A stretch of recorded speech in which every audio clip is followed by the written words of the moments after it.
Hi, welcome to today's video. My name's Paul. So this week I decided to try something a little more challenging and try to understand or try and explain what I understand by art composition. Composition, I think it's complicated because it seems very confused. What I mean is I googled art composition, and as well as the usual sort of millions of results that you get back, it also gives a little box with related queries, questions that people have asked on Google. And some of these queries include, what are the 6 principles of composition?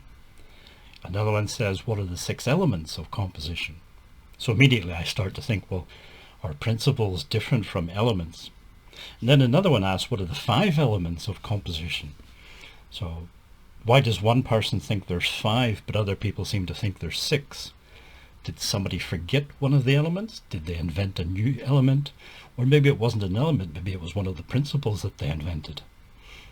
And then another person asks, what are the 4 rules of composition? And then again, are rules different from elements and principles? And why are there only 4 of them and not 5 or 6? So basically the whole area of composition seems to be confused. People seem to be saying different things. There are 5, there are 6 principles. They're not principles, they're elements. No, they're not. They're neither principles nor elements. They're actually rules, and there's only 4 of them, and so on and so on. You get the idea. It all feels very confusing because it seems so confused. So what I'm going to try and do in this video is break down what I think composition is, and give some ideas, and hopefully give ideas that are practical and useful and not just purely academic. So to try and illustrate what I mean, there's 2 equations on the screen, 2 mathematical equations. The top one, I can get my head around that. I can understand what it's saying. I can even use it in the real world. For example, I'm going to have a dinner party. I know that I can squeeze 8 people around the dinner table. I know that 3 people are definitely coming. How many more people can I invite to this dinner party? Now, when I do that mathematics in real life, I'm probably not thinking I'm solving an equation like the top equation, but basically that's what's happening. If I was going to represent it in a mathematical way, that's the equation that I could use.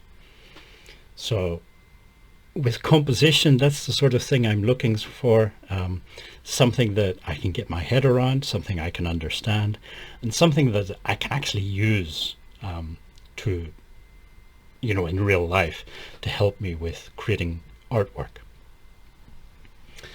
The bottom equation, I'm sure it's very interesting and fascinating, and maybe trying to understand it would be an intellectual challenge, and maybe get something from that, just from the challenge alone. But in terms of everyday life, I could probably go through my life without understanding this equation, and I don't think I would be hugely disadvantaged.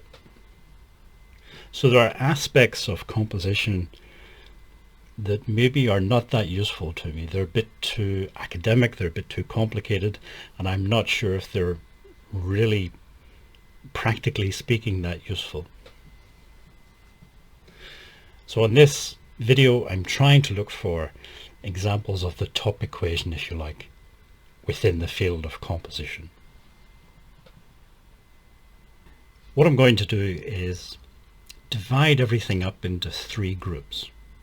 There seem to be sort of 3 main groups of ideas within composition, and this will make more sense as we go through them. So the first one is compositional templates. So if you Google the name Edgar Payne, he was an American artist, and he's kind of famous for the ideas of composition, specifically how composition affects landscape painting.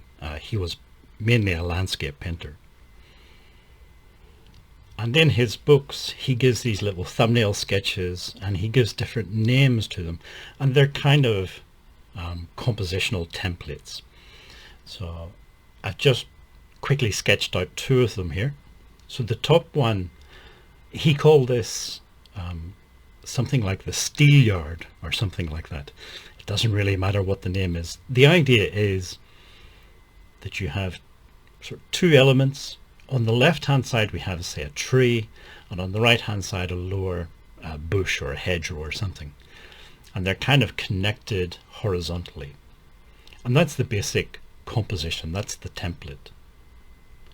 And the idea is that you can use that template, you can build on it, you can change colors and things, but you keep that basic shape.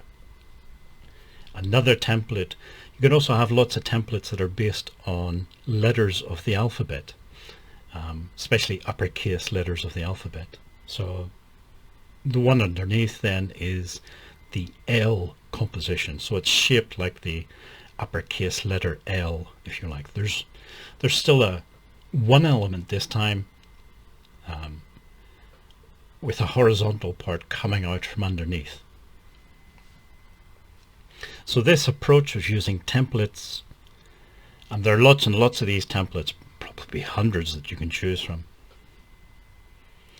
The idea then is it sort of simplifies composition. You can choose one of the compositions that you like and create a landscape painting based on that template.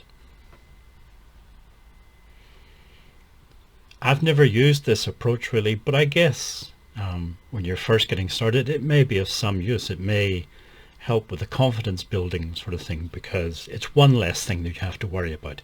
You're just taking a ready-made composition, and then all you have to worry about are things like color schemes and stuff like that. But in terms of the composition, it's done for you.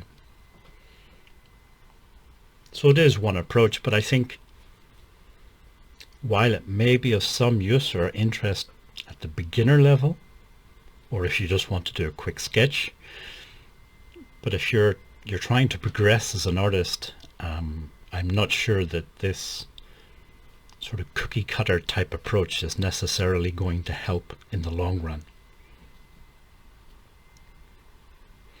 A second type of approach then is based around the idea of grids. And this is where I start to get a bit more confusing or complicated, and I don't like this grid approach. I think it's, of the two equations, I think this one definitely belongs to the bottom equation. This is where it gets too abstract for me and too complicated, and it's difficult to see how I could actually use this in real life. So I'll show you an example of this grid method, also called harmonic armatures. Okay, so on the screen you can see we have the rectangular picture plate. In this case, a white rectangle. Imagine that's our canvas or a piece of paper. These harmonic armatures, these grids, divide the paper up into geometric shapes. And the idea is that where these lines cross, you get these nodes, these crossover points, and this is where you're going to put focal points and centers of interest and things like that.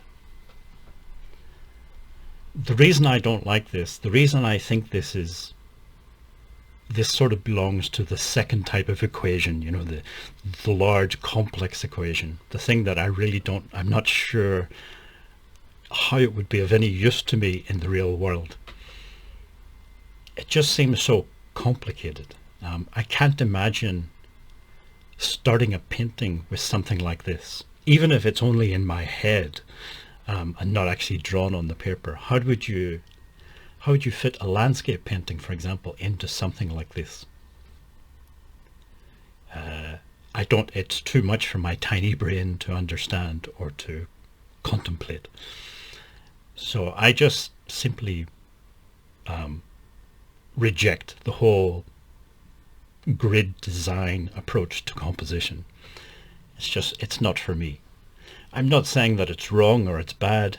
Some people may think it's the greatest thing ever, and that's fine. If it works for you, it works for you. But for me, it does not work. It's the complex equation part of composition. I just don't like it at all. There are simplifications of this grid method, and probably the most famous one is something that people call the rule of thirds. So the rule of thirds is it is a grid method, but it's a more simplified grid.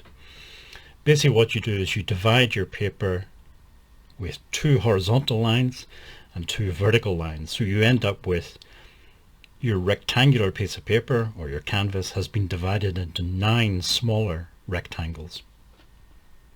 And again, where the grid lines cross, you get those sort of node points, and that's where you're going to put your centers of interest. Another reason why I don't like this grid approach is it kind of fixates on the idea of a center of interest or a focal point. I'm going to use the terms center of interest and focal point interchangeably. Whether or not that's a correct thing to do or not, I don't know. It's what I'm going to do. So these grid methods really, they assume that you do have at least one center of interest in your painting. And then what they try and do is tell you where to put that center of interest. And the reason I don't like that approach is you don't actually need a center of interest or a focal point in a painting. An open composition, or at least as I understand the concept of an open composition, is it does not have any center of interest. There's no single point in the painting or the drawing that is a focal point, a center of interest. So we could maybe then think about what is a focal point, what is a center of interest, and why would you have them in the first place? So we look at an example. Okay, so the example we're going to look at is this painting. I'm not 100% sure what it's called. I think it's called something like The Letter. Anyway, it's by the Dutch painter Vermeer, who was around back, I think, in the 17th century. And it's quite a simple composition. They're not simple in the sense that there are not very many elements within the painting. So the first thing we can say is the painter was not interested in the background. The background is not important to the overall painting, so it's basically just a dark background. Whereas the 2 figures and the tabletop are brightly lit. So it doesn't have to be, this composition isn't really realistic in the sense, why would the figures and the table be so brightly lit but the background is in complete darkness? But from a compositional point of view, well, it means that the background is not important. It's only there as a contrast to the main figures, which are brightly lit.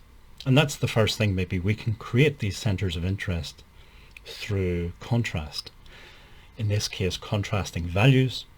Because the 2 figures are so brightly lit, they stand out. The letter that I guess it's the servant is holding. I say servant because she seems to be dressed in much more modest clothing.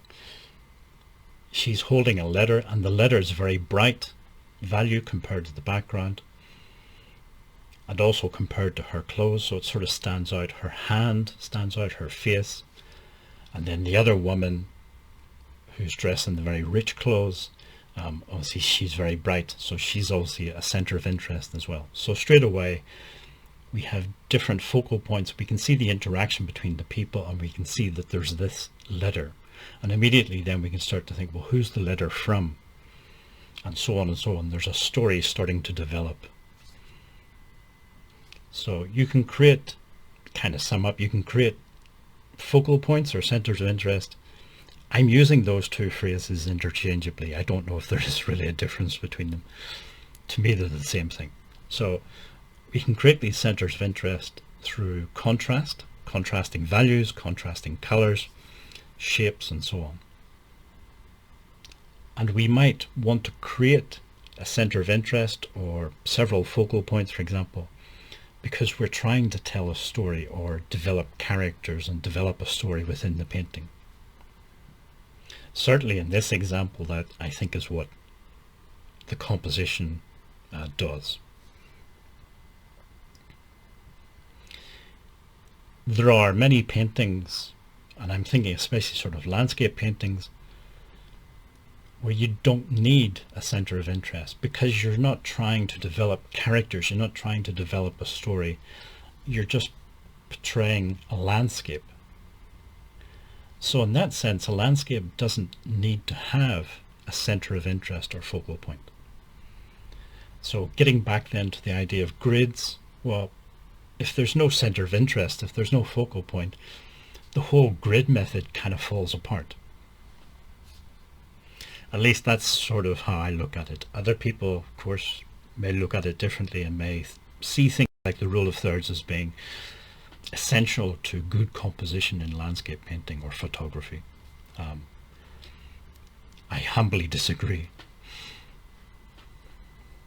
The third sort of way of looking at composition is the way that I mainly focus on. Of the three, the grids, the templates, and this third one, design elements or design concepts, it's the design concepts that I'm most interested in. So we'll take a look at some of these briefly. Okay, so these ideas, these design principles within art composition, and there are several of them. We're not going to look at all of them, just going to look at a couple of them. This is just a YouTube video, it's not a full course on art composition. But if you want to follow up on these ideas, just type into Google something like design principles in composition. And if you dig around on the internet, you'll start to find some of these things. Some of them, the two that we're going to look at, and we're going to use paintings by Monet as examples. The two design principles are, first of all, harmony, and the second one is rhythm. So this first example, this painting by Monet, so it's a street in Paris and it's a national holiday, so there's lots of French flags flying from all the buildings. The painting has a sort of harmony because the dominant colors are the red, white and blue of the French flag. There's also the shape of the flag keeps recurring again and again, or similar shapes for the flag. So the similar colors, the similar shapes, because these keep repeating and repeating within the painting, it builds up this feeling of harmony. It's something that I've mentioned before about using limited palettes. When you're painting, say, a landscape or whatever, if you limit the number of colors that you use, it does help to create a feeling of harmony within the painting. Now, of course, you don't have to have a feeling of harmony within the painting, but if you understand that concept, you can then make the informed choice about whether or not you want to have this harmonious painting, or if you want to scrap that and have a more dissonant type of painting with lots of more chaotic colors and shapes and things. So that's the first of these design principles. The second one we'll look at is also a painting by Monet, and this time is to do with rhythm. Okay, so in this second example, this also a painting by Monet. Very simple painting. It's just 4 trees near a river. I'm going to use it to describe or illustrate the idea of rhythm. So if you look at the 4 trees, they're all near enough the same distance from us. So therefore, we don't need to worry about perspective. You know, if the 4 trees were at different distances to us, even if the 4 trees were equally spaced in real life, perspective would sort of push the more distant trees together. It's just linear perspective. But because they're all the same distance from us, perspective doesn't come into it. But you'll notice that they are not equally spaced. Now, this may have been a decision by the artist, or it may just have been he was copying exactly what he saw in real life. But if it was a decision by the artist, then it brings in this idea of rhythm. if the four trees are equally spaced, it will look different from this painting where the four trees are not equally spaced. So if you have a repeating element within the painting, do you want it to have a regular rhythm, equally spaced, or do you want it to have an irregular rhythm? It's not that one is good and the other one is bad, it's more just that it creates a different feeling within the painting. So as I said, of the three ways of looking at composition, using templates, using those harmonic armatures or grids, if you like, or this sort of design concepts, for me, I prefer the design concepts. To me, it makes more sense. But that doesn't mean that it's wrong to use the other ones. I'm just saying for me, it seems to make more sense. Okay, well, I hope this video was of some use to somebody, and it sort of made some sense. As I say, composition is a tricky subject to talk about and to try and study and learn about, simply because everybody seems to tell you different things about composition. Well, if you made it this far in the video, thank you for sticking with me and watching the video, and hopefully see you in next week's video.